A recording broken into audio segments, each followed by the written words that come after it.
सो hey guys, कैसे हो आप सब लोग। Welcome back to my channel AG anime manga. तो गाइस, आज मैं एक्सप्लेन करने जा रहा हूँ बुक ऑफ एस्पर का एपिसोड नंबर 555 को। काफी ज्यादा अमेजिंग होने वाला है, इसलिए पहले ही वीडियो को लाइक शेयर कमेंट सब कुछ कर डालना। बाकी जिन लोगों ने भी अभी तक इसके पिछले एपिसोड को नहीं देखा है तो मैंने उस एपिसोड का लिंक इस वीडियो के नीचे डिस्क्रिप्शन में दे दिया है, आप लोग जाकर के पहले उस एपिसोड को देख लीजिए। और जिन्होंने ऑलरेडी देख रखा है तो उनके लिए शुरू करते हैं हमारा आज का ये वाला एपिसोड। लेकिन उससे पहले thank you anime edit for joining Zufen silver demons. तो चलिए अब एपिसोड को शुरू करते हैं। तो अब इस एपिसोड की स्टार्टिंग में हमें दोनों एक्सीलेंटेड का सीन दिखाया जाता है, जो कि वो लोग भी इस बार फाइट देखने के लिए आए होते हैं। तभी एक्सीलेंटेड बाइमी कहते हैं कि तो चलो शुरू करते हैं, जिसके बाद हमें उस गेट की ओर दिखाया जाता है जहाँ से कि ज़ूफेन आने वाला है। तभी अनाउंसर भी अनाउंस करते हुए कहता है कि मिस्टिकल हेवन सेक्ट और डीमन स्कैमिंग सेक्ट एंट्री लेने वाले हैं। तभी गेट खुलता है और हमें हमारे हीरो ज़ूफेन को दिखाया जाता है। फिर साथ ही अगले सीन में वो सभी लोग एक एक करके अंदर आने लगते हैं, जहाँ पे कि भाई ज़ूफेन की टीम के तो क्या ही टोरा होता है। तो अब इसी तरीके से वो सभी लोग अरीना की ओर आगे बढ़ने लगते हैं और फिर तभी ज़ूफेन की नजर ऊपर खड़े दोनों एक्सीलेंटेड के ऊपर पड़ती है कि वो दोनों एक्सीलेंटेड भी ज़ूफेन को आते हुए देख रहे होते हैं। और फिर तभी हमें दिखाया जाता है कि ज़ूफेन पीछे मुड़ते हुए उनकी एक छत के ऊपर चढ़ जाता है और फिर उनमें से ही एक पवेलियन की बालकनी में खड़ा होकर के ज़ूफेन स्माइल करते हुए अपनी गोल्डन एनर्जी का यूज करते हुए सभी लोगों के लिए एक मैसेज लिखने लगता है, जिसमें कि ज़ूफेन लिखता है कि सभी विटनेसेस, सभी गवाहों, तुम सभी लोग इस विटनेस स्पीक का साक्षी बनो। 3-3 करके बूढ़े लोगों को इकट्ठा करना, राव अंतहीन होगी और सारी रात हम लोग मौज मस्ती करेंगे। अगर कोई ऐसा हो यहाँ पर जो मेरे लेवल तक पहुँच पाए। तो अब ज़ूफेन के इस मैसेज को पढ़ करके सुपीरियर 3 सेक्टों को राइट सेक्ट वाला बंदा भी चिढ़ते हुए कहता है, तुम डीमन, आखिर तुम्हारी हिम्मत कैसे हुई इस तरीके की नॉनसेंस बातें करने की। मेरा यूनिवर्सल राइट सेक्ट तुम्हें वहीं पर कर्स कर देगा जहाँ पर के तुम खड़े हो, इस तरीके से कि तुम्हारी हर एक मसल, तुम्हारी हर एक कोशिकाओं को चकनाचूर कर दिया जाएगा। तभी इधर वुकिंग यू भी हंसते हुए कहता है कि वो लड़ेगा नहीं, लेकिन फिर भी उसने ये ताना मारने वाले शब्द लिखे हैं क्योंकि वो चाहता है कि हर कोई उससे फाइट लड़े। ये लिंक कहता है कि मैं ही इस जंगल का एकमात्र राजा हूँ और बाकी के सभी 9 सेक्टों के डिसाइपल्स तो बिल्कुल ही लूजर हैं, और वो भी यहाँ तक कि उनकी मेरे सामने चलने की भी औकात नहीं है। तो यहाँ पर मैं तैयार हूँ और शराब भी तैयार है, इसलिए अगर तुम में दम है तो अपनी चिड़चिड़ी चींटियों को मेरी ओर फेंको, मैं उन सब का सामना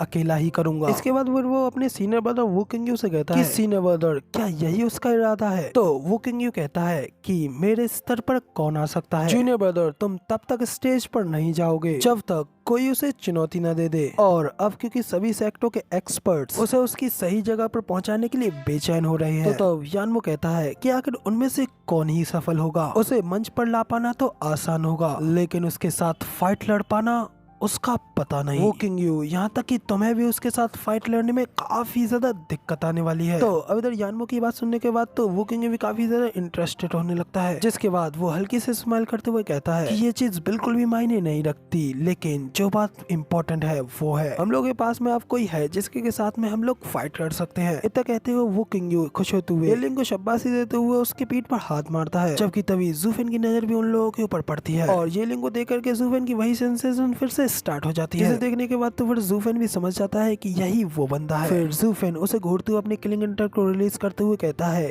कि तो ये वो है, जबकि इधर येलिंग भी ज़ूफेन की ओर ही स्माइल करते हुए देख रहा होता है। और फिर जैसे उसे पता चलता है कि ज़ूफेन भी उसी की ओर देख रहा है तो वो भी उसे अपनी प्रेजेंस को दिखाते हुए हंस रहा होता है, जबकि तभी उसे देख ज़ूफेन भी अपनी एक इविल सी स्माइल पास करता है। उन दोनों को देख करके तो यानमो अपने मन में कहता है कि डैम इट, साला अब यहाँ पर और भी ज्यादा मॉन्स्टर्स आ गए। और फिर तभी अगला सीन में फिर से दोनों एक्सीलेंटेड की ओर दिखाया जाता है। तभी एक्सीलेंट हायरन भी ज़ूफेन के मैसेज को पढ़ कहते हैं, बाई मी, अब क्या ये चीज हमारे डबल ड्रैगन मैनर के लिए अच्छी रहेगी। तो एक्सीलेंट बाई मी कहते हैं कि वो अब ऑलरेडी वो चीज लिख चुका है, और तभी उनके हाथ में एक पर्चा दिखाया जाता है जिसके के ऊपर ज़ूफेन का ही नाम लिखा होता है। इसके बाद एक्सीलेंट बाई मी कहते हैं कि चलो फिर ड्राइंग शुरू की जाए। अगला सीन में वेनरेबल यान और रेफरी एडलर्ड का दिखाया जाता है। यहाँ पे कि रेफरी वेनरेबल यान से कहता है कि डीमन स्कैमिंग सेक्ट, तुम्हारे पास सिर्फ 9 ही फाइटर्स हैं। तो ये सुनकर के तो वेनरेबल यान थोड़ा हेजिटेट करते हुए कहते हैं कि आखिर उनके साथ फाइट लड़ने का क्या ही मतलब है। वेनरेबल यान की ये बात सुनकर तो मिस्टिकल हेवन सेक्ट की येलो बाल वाली लड़की कहती है कि जरा देखो ये कितने ज्यादा एरोगेंट बन रहे हैं और आखिर आप किसको नीचे दिखाने की कोशिश कर रहे हैं। जबकि इधर रेफरी एल्डर वेनेवलियन को बताते हैं कि आपके एक बंदे की फाइट ना होना इसका मतलब ये होगा कि आपकी एक फाइट को रद्द कर दिया जाएगा और इवैल्यूएशन में आपके 2 पॉइंट्स कम कर दिए जाएंगे। और अगर डीमन स्कैमिंग सेक्ट के इंसिडेंट को साइड में रख देते हैं तो मिस्टिकल हेवन सेक्ट की फाइट्स ऑटोमेटिकली विनिंग मानी जाएंगी और उनका स्कोर आपके बराबर यानी कि 20 पॉइंट्स हो जाएगा। वेनेवलियन कहते हैं कि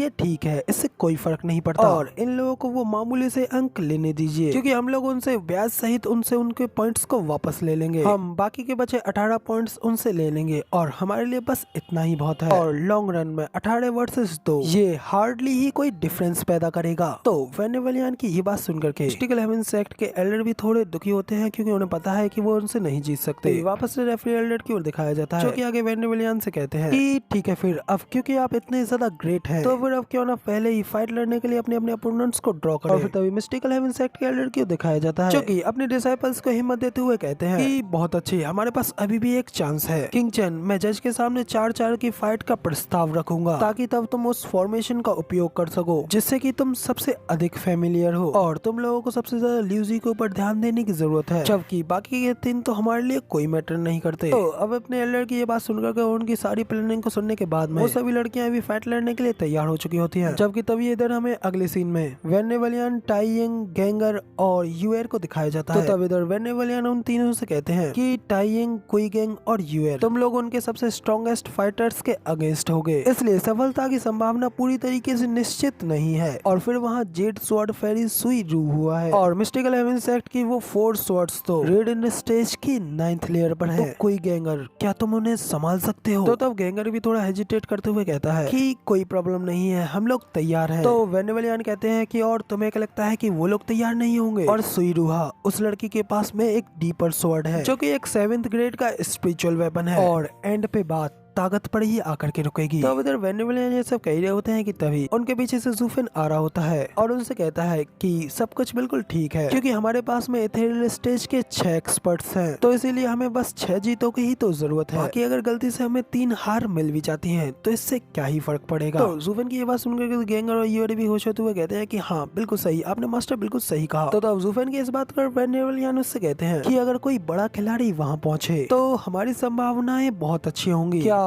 तुमको ऐसा नहीं लगता है? तो ये सारी बातें वेनेवलियन ज़ूफेन को ताना मारते हुए कह रहे होते हैं क्योंकि एक तो ज़ूफेन अपनी फाइट को लड़ नहीं रहा होता है और दूसरा ना ही उसने उनको उस बात का कोई रीजन बताया होता है। तो वेनेवलियन की ये बात सुनने के बाद में ज़ूफेन अपने मन में कहता है कि आखिर अब मैं यहाँ पर क्या ही कर सकता हूँ और उन लोगों से वो धमकी मिलने के बाद तो मैं चाह करके भी अब फाइट नहीं लड़ सकता और ना ही मैं इस बारे में किसी को भी सब कुछ बता सकता हूँ वरना डबल ड्रैगन के वो कमीने एक्सीलेंट हमें और हमारे पूरे सेक्ट को एक ही बार में गायब कर डालेंगे। तो गाइस अब इधर ज़ूफेन के ऐसे सीन के साथ में हमारा ये वाला एपिसोड यहाँ पे कंप्लीट हो जाता है और अब इसके आगे की स्टोरी इसके अगले एपिसोड यानी कि अगले हफ्ते देखने को मिलेगी। फिलहाल अगर वीडियो पसंद आई हो तो यार एक लाइक कर देना, साथ ही कमेंट करके मुझे जरूर बताना कि आखिर आप लोगों का हमारा ये वाला वीडियो का एक्सप्लेनेशन कैसा लगा। और अगर इस चैनल पर नए हो और आगे भी ऐसी अमेजिंग वीडियोस को देखना चाहते हो तो इस चैनल को सब्सक्राइब जरूर से कर देना। शुक्रिया।